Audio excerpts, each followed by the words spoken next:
I teach privately. Okay. All right, now we've got the recording going, so let's talk about Jutta real quick. You want me to continue? Start? Um, Jolene, it's up to you. Can you guys see my screen? I Yes. need to get Oh, I'm gonna, screen sharing that's right, I'm gonna screen privileges. share too. Yep, let me do that real quick. I was actually gonna do that. Let me find my participants. Let me find you, Jutta, and let me make you my host. So you should now be the host, Jutta. Okay, let's try that again. Here we go. So you can all see the map of Germany, yeah? Yes. Okay, cool. And do you see more, or is that filling the screen? No, we see your slides on the side as well. So if you want to put it in the screen share, No, that's fine. I just didn't want you to see the rest of my computer. oh no, you're fine. You're fine. Yeah.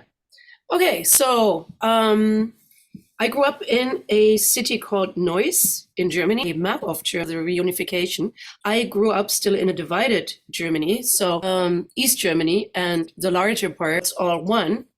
And here you see on the right side Neuss, and it's pronounced Neuss like, the sound, but spelled differently. And it's opposite of Düsseldorf. And Düsseldorf is a bigger city, and some of you might have heard of it. Has anybody of you been to Germany? To Europe? I have.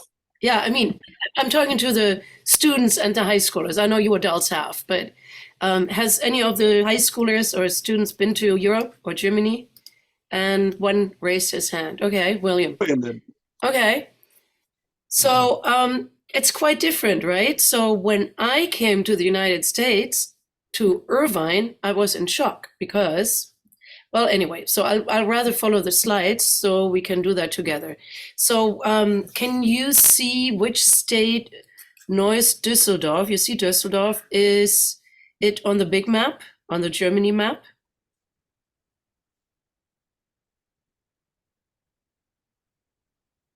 It's very much in the west and it's blue. So here, do you see my cursor? Here is Düsseldorf. See that?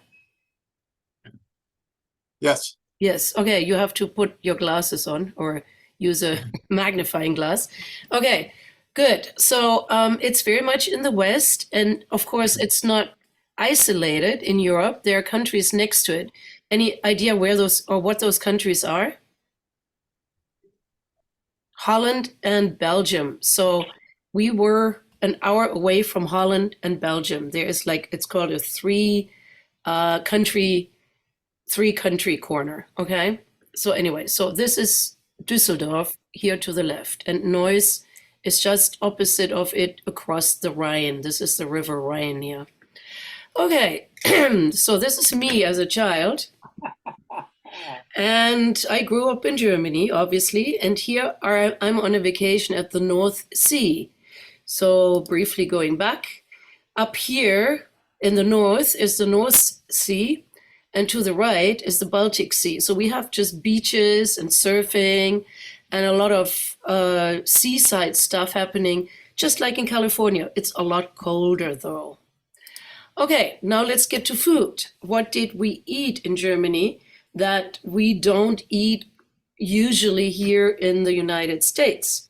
We grew up with lots of berries, and currants are very popular. We have red currants, black currants, white currants, and we can either, get the little green stalks out of them and eat them with a lot of sugar because they're very tart, and cream or milk, and then or we make pies out of them, and they're spectacular. And these are prune plums, like the smaller kind of plums, and you can get them here at the farmers market or in specialty stores, and they're very sweet. And there's my German accent coming through. So there's very sweet, and you can also make great pies out of that. And here to the right, we have gooseberries, and some of you might have eaten gooseberry jam, or they come also in pies, but it's not like you don't eat them frequently here. So we eat them frequently in Germany. And then our main fruits are apples, pears, peaches, and grapes, and strawberries. Also raspberry and blackberries, and they grow wild also, and you can just pick them off the shrubs, and as well as blueberries, and they grow wild also in the forests. So that's for fruit. Has anybody ever tried currants or know about currants? Nope. Okay, good. So this is new for you.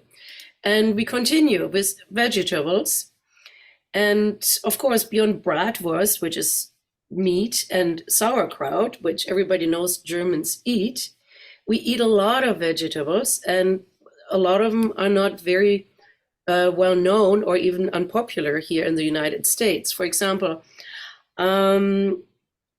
on this picture, we see kohlrabi, celery root, Napa cabbage, or Savoy. So who can tell me what is what? What is the one on the left?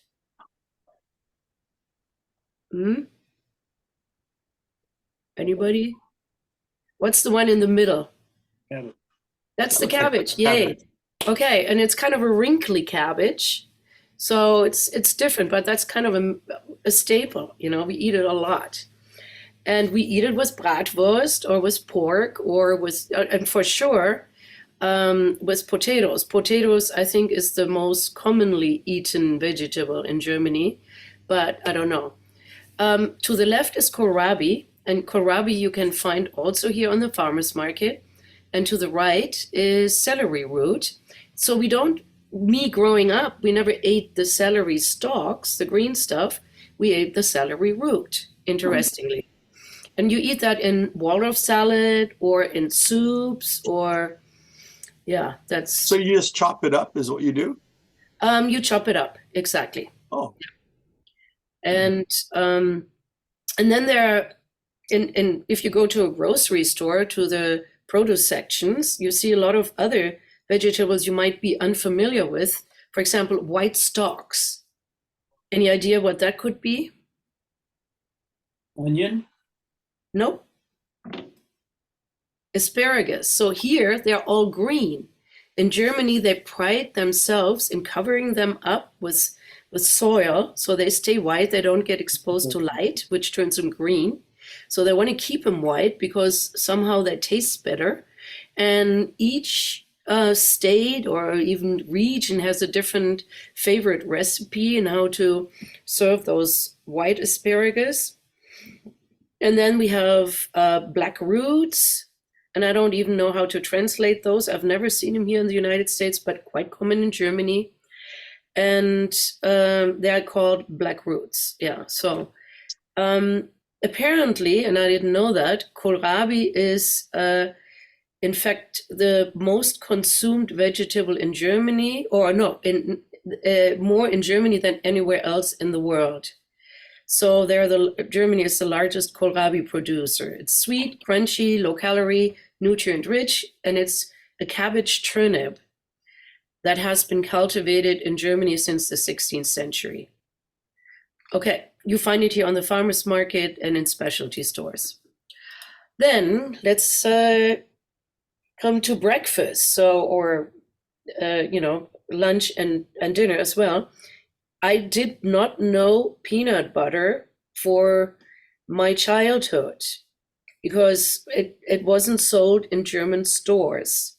Later on, I had a boyfriend whose family went frequently to Holland, where they sold peanut butter, and they bought it in Holland, since it was only an hour away, and brought it back with them to Neuss. And I was introduced to pindakaas, that's what it's called in Dutch, and that was the peanut butter, and I really liked it.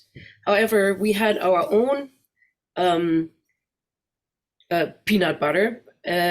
Ours was called Rübenkraut, which is it's a thick sugar beet syrup, and we eat it on Quark, which is a yogurt cheese, or like a tart farmer's cheese, and you put that both on one of those breads. You see the bread here on the left side. or on bread rolls, which are famous, and you get all kinds of different bread rolls and breads. I read somewhere 3,000 different kinds. And so, when I came to the United States, bread was deadly boring, tasted like paper or so. So it didn't have much substance and not much flavor. So because I came from Germany, but now things have gotten better, a lot better here, and you find really good bread here as well. So lunch was and is still the main meal of the day. So what you eat here for dinner, you eat in Germany for lunch. So people get at work typically a good lunch break, lasts at least an hour, if not longer, and they go to a restaurant and eat lunch, or they have a cantina, a cafeteria where they serve lunch, and it's hot lunch, and it's comparable to lunch here. And for dinner, we eat typically bread with cold cuts and cheese, sometimes herring. In the area I come from, we eat a lot of herring. We eat smoked eel or tartare. I'm mentioning some of the interesting things you would eat that are not so common here. Tartare is ground beef with a raw egg and onions. It's probably illegal here, raw egg and raw meat, but it tastes great, and you spice it with salt and pepper. And you eat that on one of those slices of this wonderful bread. Okay, and then comparable to the high tea in England, we have coffee and cake in the afternoons, like around 4. Lots of people bake their own cakes, and they're absolutely, in my opinion, they're the best in the world. Of course, I'm German. So we have this here to the right is an apple cake pie, and to the left, that's a display in a bakery where you can just order it by the slice or by the piece. And then you sit there and you order your coffee as well, and then you meet with friends and have coffee and cake together. Or you go to people's houses and do the same thing there. You meet for coffee and cake. Okay, and then I could talk a lot about the meat, but I won't. I think the most popular meat in German is pork. Lots of people eat pork. Okay, next. So drinking. What is the legal drinking age in Germany? And you can read it here. Unlike 21 here, it's 16 over there for beer and wine. Hard liquor, 18. Yeah. But if you're in together with your parents or a legal guardian and you go to a bar and you're only 14, you can still order beer and wine and whatever if you're with your parents. Very interesting. So I kind of grew up with drinking beer and wine from a young age, and then at some point I had enough, and now I don't drink anymore. So yeah, so that's quite different. And I grew up in the center of the town, and there was a pub like right around the corner, and I was friends with the daughter of the owner of the pub. So, going to a pub at a young age was very easy and common. So this is a beer we drink in Neuss, and especially in Düsseldorf. It's called Altbier. In Düsseldorf are many breweries. However, in Neuss is only one. It's called Bolton, and they make excellent beer in all kinds of varieties. However, that's a typical Altbier bottle that you get in my hometown. And of course, it comes from the keg, and then you get it in a glass. And the glasses are way smaller than here because the beer is probably way stronger than here. So you need to kind of watch how much you drink. Also, of course, Germany is famous or is well known for their wines that they grow, but not in my area. They grow at the Moselle or other rivers further up south, and the wine is quite good. Most commonly drunk is mineral water. And who has seen this mineral water? Nobody. It's called Gerolsteiner, and you can buy it at Trader Joe's. So if you don't know, Trader Joe's is owned by a German company, Aldi, which we have now here too. And they import and sell Gerolsteiner, which is sold all over the world. but that's just sources we have in Germany, and each region again has their own source of mineral water, and they sell their cases of bottles of mineral water. So And Jutta, it there's a tastes question. great. I'm sorry, Yeah, there's a question in the chat asking about now that we talk about food and booze and everything, how old do you have to be to get a driver's 18. license? Actually, if a company, and at my time, I mean, when I was growing up, it was 18. Now you can get it a little younger, like 17, like here, but it's like a, what is that called? Where you have to drive with your parent or so for the first half year. Permit. And then you can, so it used to be 18, but now it's down to 17 or something. So you can drink at 14, but you can't drive until you're 18. Yeah, yeah. Well, you know, here you can die in war at 16 or something, but you can't drink until you're 21, which is weird. Okay. All right. Yeah. Okay. Drinking age, drinking. School system. So, school system is quite different in Germany than here. So you go to primary school or Volksschule. Back then it was called Volksschule. Now it's called Grundschule for 4 years, and then you get separated into three different tiers or tracks. And the track that leads to college or university is called Gymnasium. And then there is kind of one that goes to 10th grade, that's called Realschule. That's usually for kids headed for white collar positions. And then the Hauptschule is a tier generally aimed at the trades and blue collar jobs. So by the age of 10, most pupils in Germany have been put on one of these three educational tracks. And that's quite early, so they realize that. So it has become easier to switch tracks, and it's now more common to do that in Germany. And if you go to either Realschule or Hauptschule, that is usually followed by a 2 to 3 year apprenticeship. Yeah, apprenticeships exist here too, but in Germany they last longer, and you have to go to school during your apprenticeship time as well. And it's at least 2 years, and some are even 4 years, up to 4 years long. So if you want to become a hairdresser, you need to do a 3-year apprenticeship. You cannot just go out there, do a short training, and become a hairdresser. No, you do that. It takes 3 years to become one after your high school.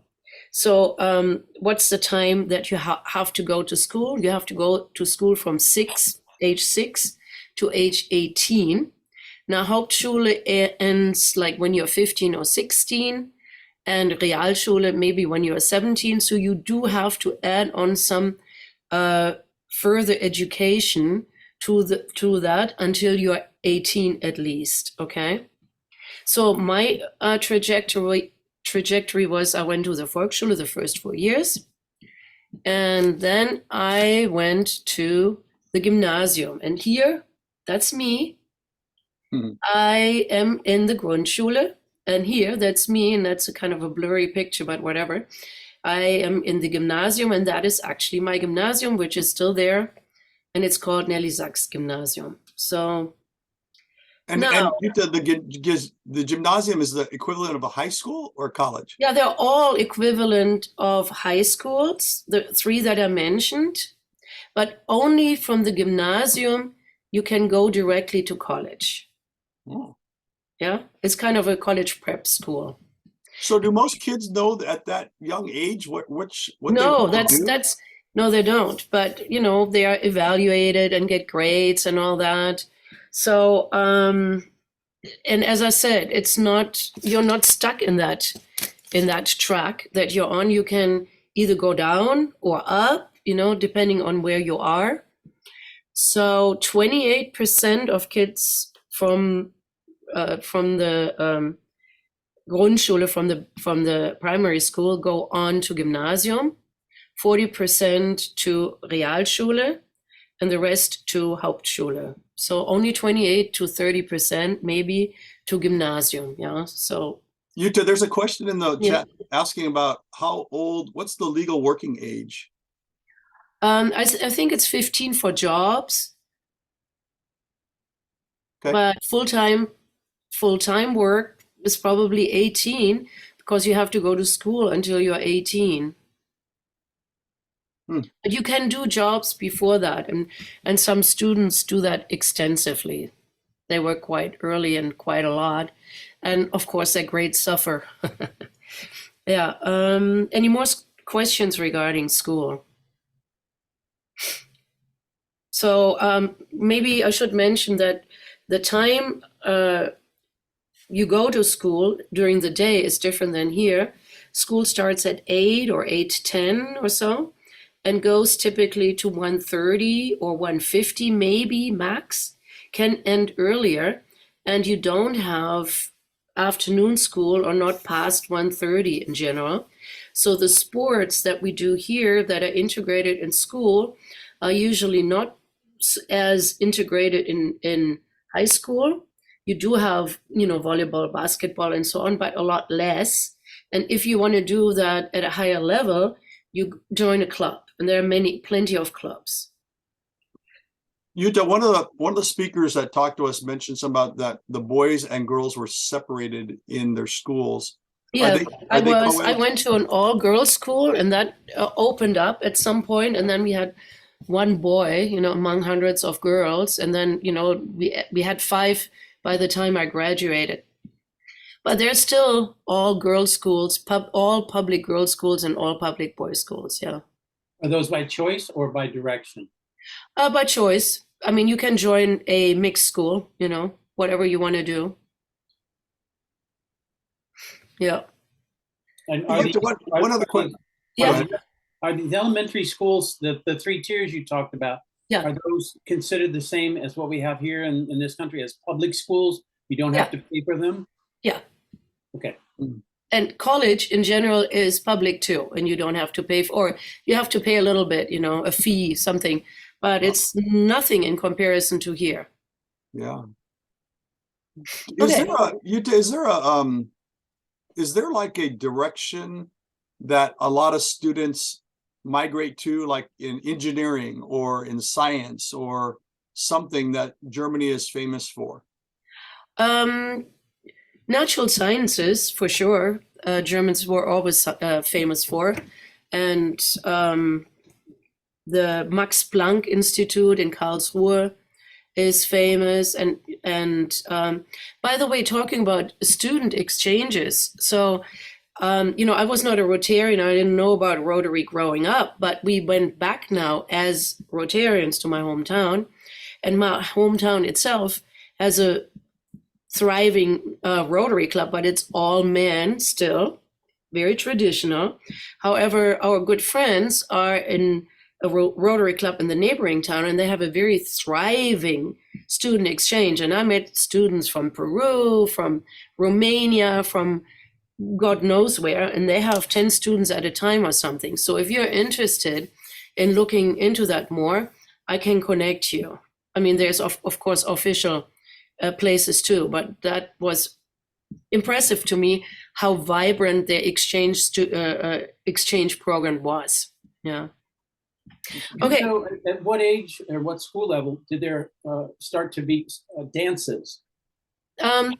So I went to dance school, which was not part of the school, by the age of 13, and continued learning how to dance until I was 16 or 17 or so. Enjoyed it very much. It was not compulsory, but a lot of kids would do that, and a lot of boys too, not just girls. So me growing up, a lot of but people where do could you dance. have the opportunity for the boys and girls to meet in a school dance, or are there? No, we didn't have school dances like we do here. No prom like we do here. No, I mean, it's very, very different. A lot less traditional over there. Dancing happened in a private dance school, and they would have their own premises where you would have a ball, yeah? But it was not school related. Okay, so then where did you as a teenager go to meet boys? A youth center, church, and churches would put on dances. Okay. Yeah. I want to respect your time, so let's keep going through. Thank you. Okay, hobbies and fun stuff. So my personal thing was horseback riding, and that was very popular for boys and girls in Germany. Later, tennis. I biked for transportation. So I did, my mom didn't have a car For the longest time, my dad was working, so I biked or took the bus. I mean, public transportation, everybody has. Jogged, skied, and ice skated in winter. And we swam a lot in our local water bodies, like in lakes and the River Elft. And then we have these pools, public pools that are more like an adventure swimming pool type here with slides and stuff, and they're very popular over there. So what's your guess? What's Germany's favorite sport for participation and viewing? Soccer. Yay! Football. You are right. So, King Football, the undisputed champion of German amateur and professional sports, is soccer. There are many clubs, and like a spectator sport, soccer draws over 25,000 fans to each professional game. So Germany was hosting the World Cup several years, for I think twice, and it won it 4 times. And how about American football and baseball in Germany? It exists, didn't exist, I don't think. Maybe it did when I was growing up. Now it does, but it certainly is not popular. So I still, need to ask to understand the rules of football, American football and baseball. I still don't quite get it. Soccer, obviously, I get. So very different. Traveling. Now look on the right side. Germany is at the top of the list of outbound tourism worldwide. Why? Any idea why? The weather? You got it. The weather is relatively bad, in comparison to California. Not the last 3 months here, but in comparison in general. And the people have the money to do it, yeah? There are poorer countries in Europe. Germany is relatively well-to-do, so people travel. So they're world champions in traveling abroad. So here's my brother and I feeding pigeons in Venice. So my father didn't like traveling, and he liked working. But my mother did, and she was a high school teacher, so she had a lot of vacation. And she took us all over Europe, and we even went into Africa, Morocco. And when I was 22, that was before I lived in the United States, she took us to the US. Okay, then next, let's talk a little bit about my hometown, Neuss, which you all should visit. This is a render of what it looked like a long time ago. It was founded by the Romans in 16 BC. So that's old. So can you imagine my shock coming to Irvine, which is only 60 years old? And I felt very, very disoriented. I didn't understand Irvine or Newport Beach or Southern California, because we don't have centers here. In Germany, you have a city center. And so it was founded a long time ago at the banks of, and it is one of the oldest cities in Germany, along with Trier. Trier is the other oldest city, must have been founded around the same time. Okay, Neuss is on the banks of the River Rhine. And on our side, that's the Neuss side, we have these green banks. It's not built up or anything.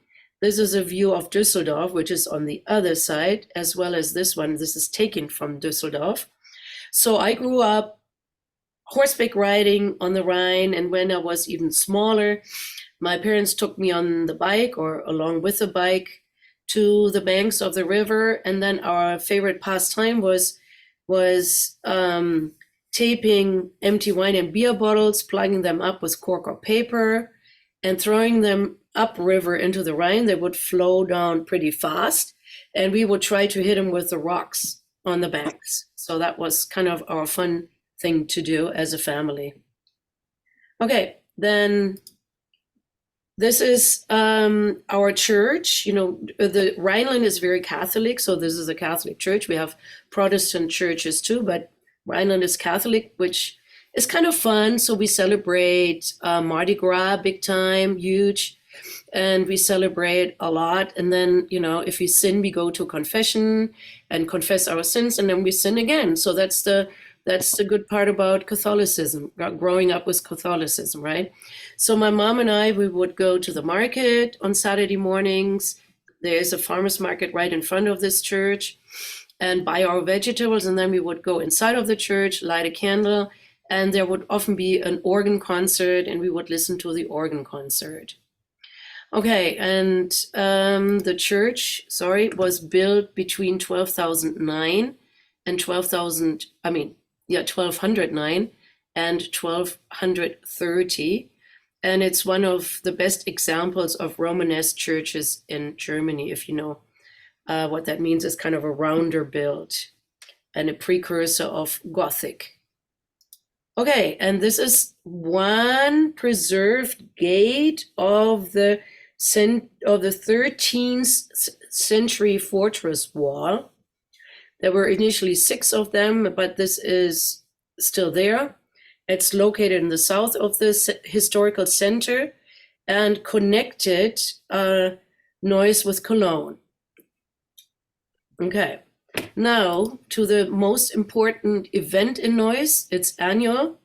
It always happens on the last weekend in August. And again, it's the largest festival of that kind in Germany.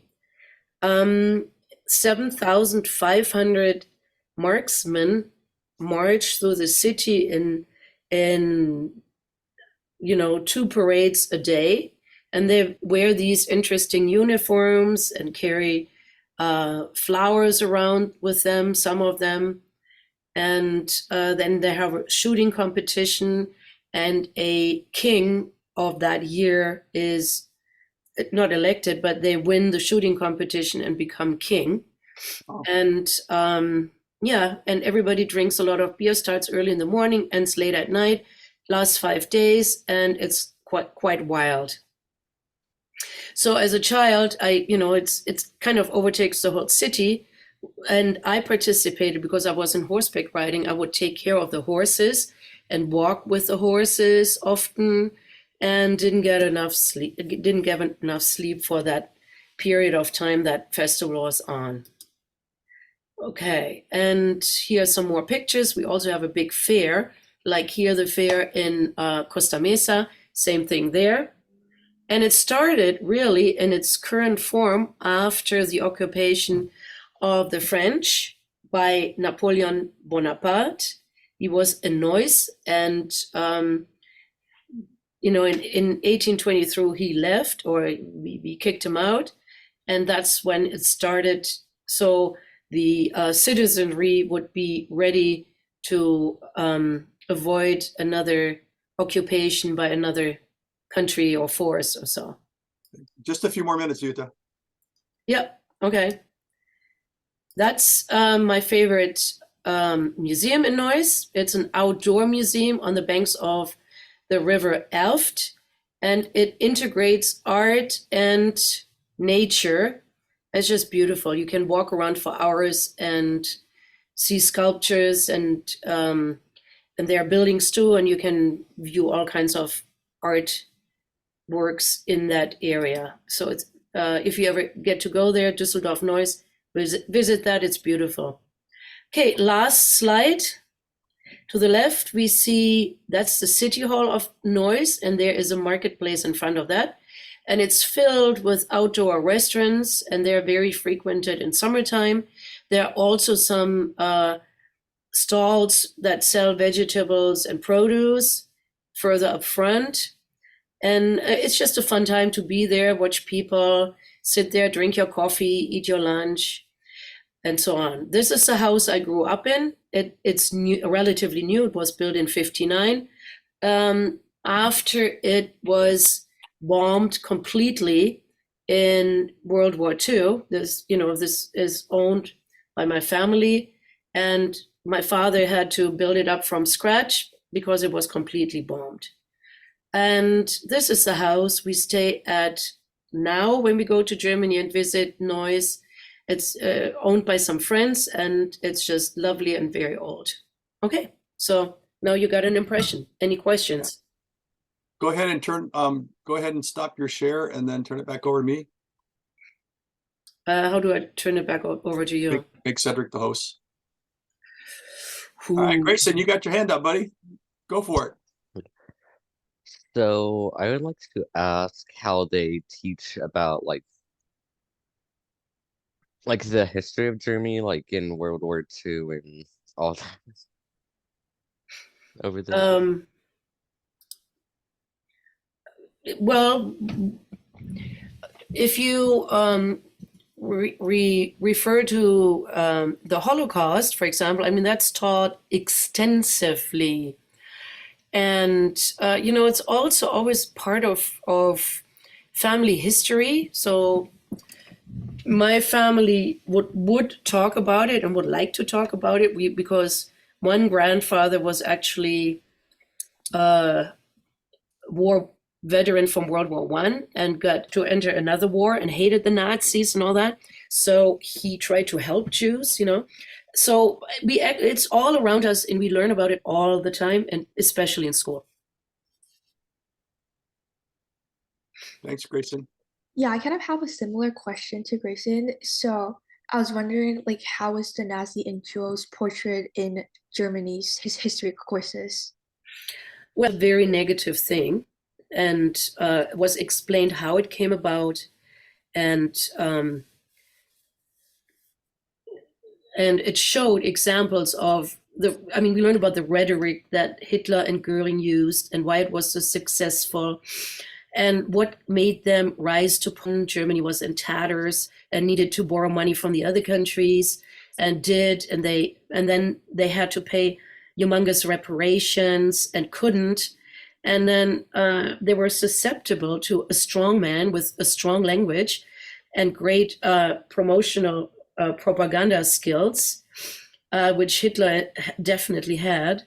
And he needed a scapegoat. So he needed to find a scapegoat, the Jews and others, the gypsies and whatnot.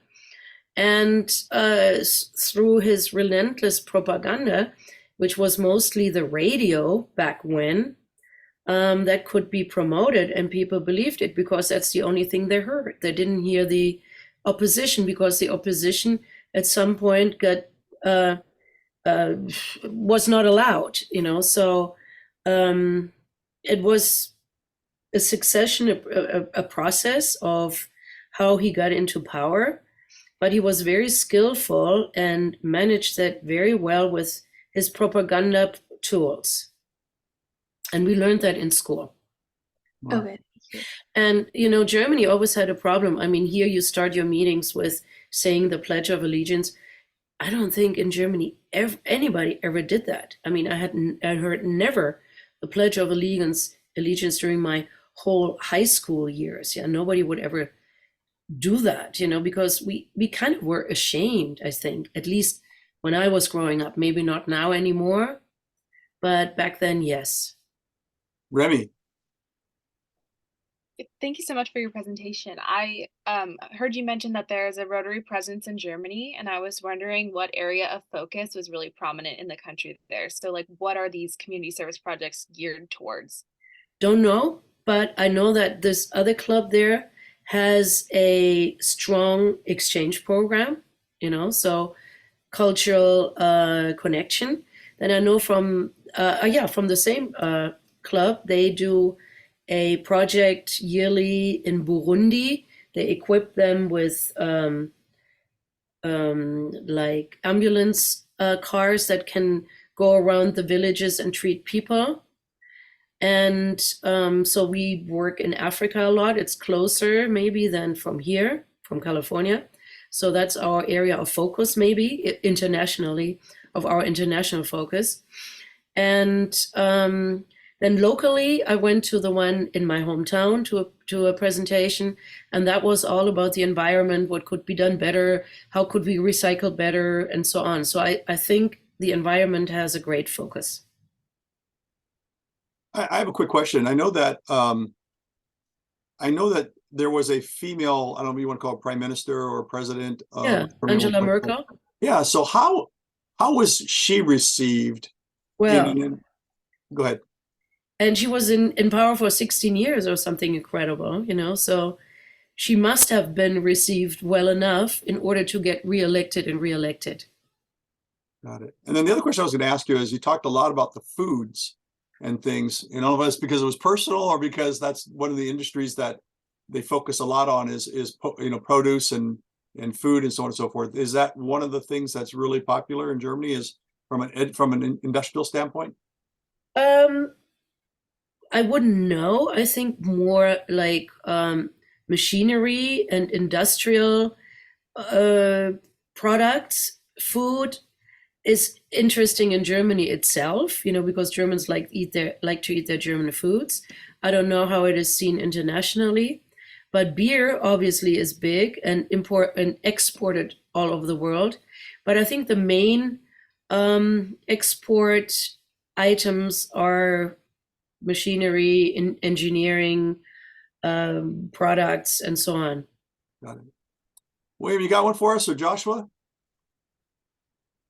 Yeah, you do. You know I'm going to call on you. So, okay, William, share something that you learned then. You're on mute. Well,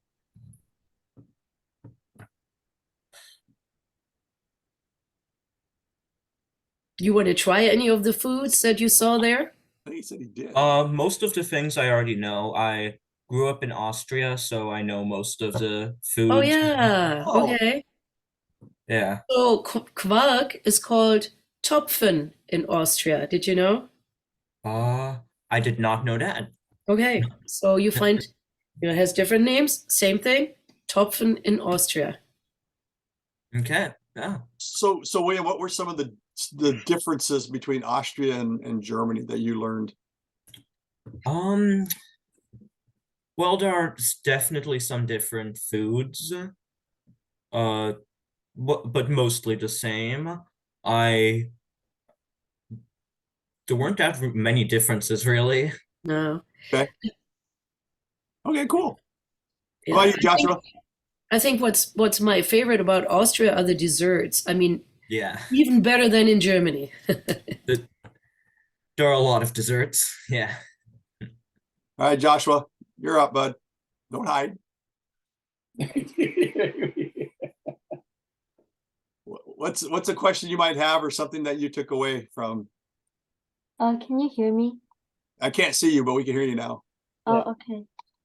Is Germany for the food, is it mainly agricultural based or like manufacturing based? I would have to look that up. I don't know, but I think, but my guess is more manufacturing based. It's you know, very highly. There are many industries and smaller, but highly specialized companies that manufacture. So for you guys, Jolene and Grayson and William and Joshua, as you, and Jolene, you're already there, but as you go into high school, how many of you guys are thinking of taking German as your language? That's What not do you an call it? option. That's not an option for El Toro. It's Yeah. not? No. William, you are? Well, it'd be easy for William because he already knows how to speak it, probably. There's Yeah, only but I there's didn't know only it was an French. option. There's only French, Chinese, and Spanish. Huh. Yep. Wow. That would have been easy. So I took it for 4 years. I lived there for when I was from my 6 weeks old till 4 years old.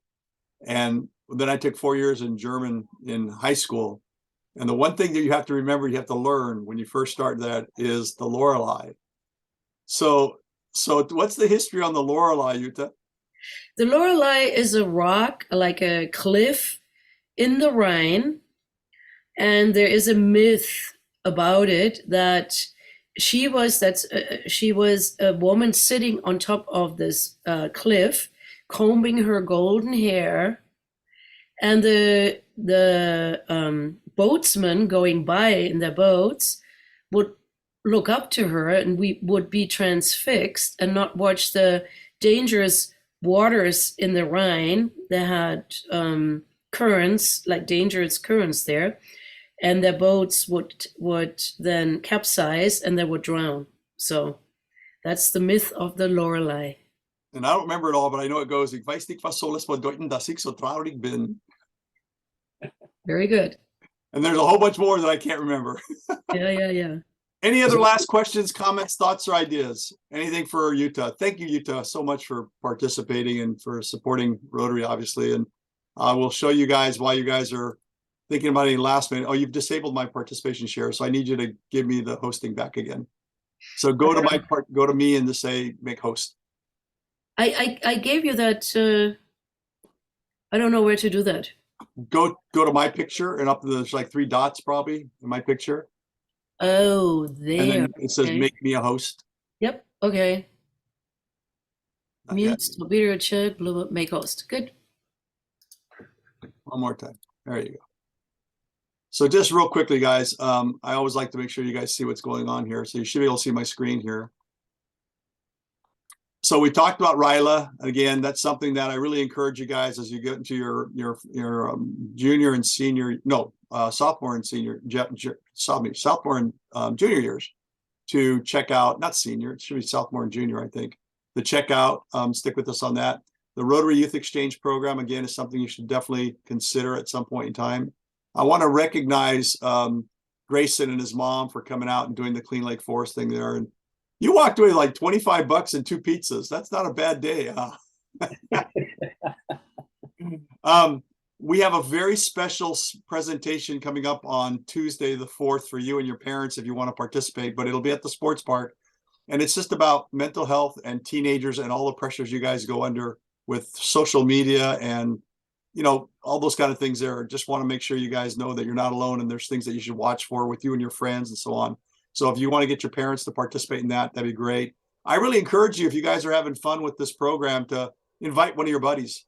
You know, invite a friend to say, hey, you know what, come join me on the next one. So to that point, I want to know where you guys want us to talk about. So the next one's going to be April 30th, but I'm not going to tell you which one it is.